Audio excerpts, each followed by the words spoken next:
We're back in business.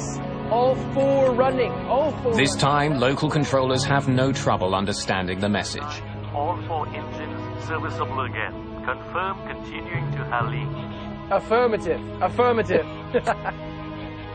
We say, right, let's get this thing on the ground as quickly as we can. Ladies and gentlemen, this is your captain speaking. We seem to have overcome that problem and have managed to start all the engines.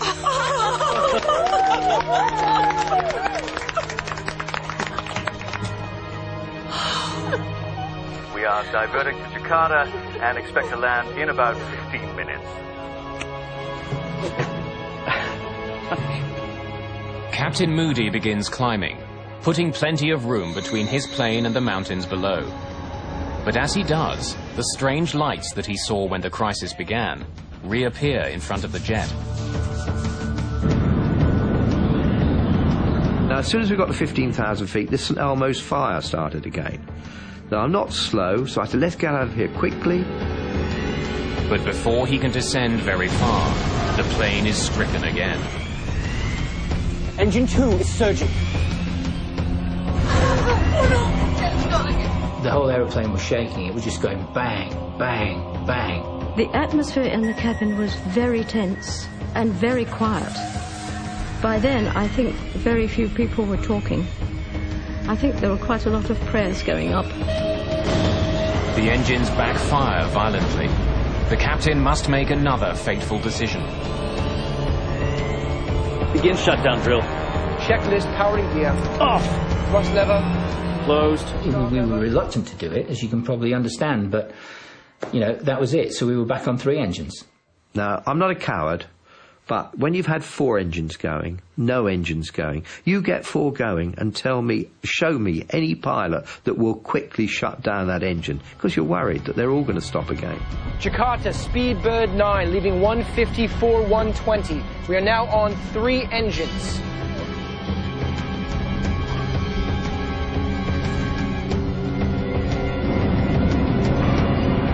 As the plane closes in on the airport, First Officer Greaves thinks the windshield is covered in moisture, making it hard to see through. And I said to Eric, yeah, it's a bit misty out there. So we turned the blowers on to kind of, like demisters on your car to try and clear that. That didn't work. I used the windscreen wipers, and that didn't work. Somehow the glass itself has been badly damaged.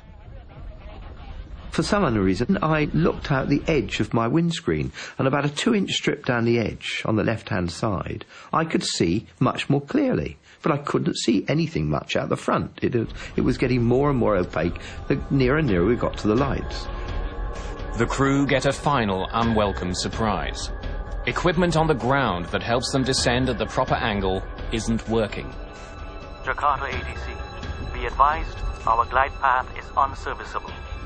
The localizer, which gives you the left and right of the runway centerline, that was working, but the glide slope, which gives you the actual profile for the descent, was not working. After all the troubles they've been through, now the crew has to land their plane manually. We then continued with Eric flying the localizer and me calling out the distance and the altitude that he should be at. 300 feet, Captain. So he was then able to adjust his rate of descent to what I was telling him as far as the glide slope was concerned. 200. 150 feet, Captain.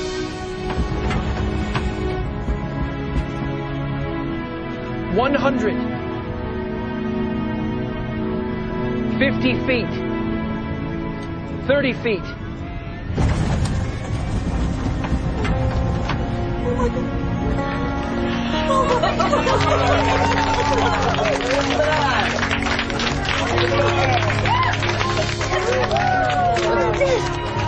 We're on the runway. Reverse.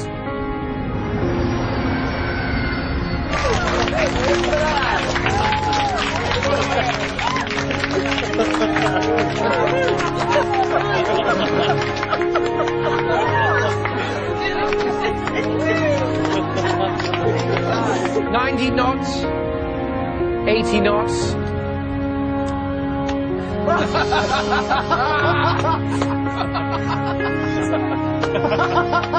We're down! It's really good for a cold soda. And the aeroplane just landed itself. It seemed to anyway. It kissed the earth. It was beautiful. That's amazing. Safely on the ground at Halim Airport in Jakarta, passengers celebrate the end of a harrowing ordeal. They also want to know what happened. No fire had been found, so why had smoke filled the cabin? How could all 4 engines have stopped at nearly the same time? What were the strange lights that surrounded the plane?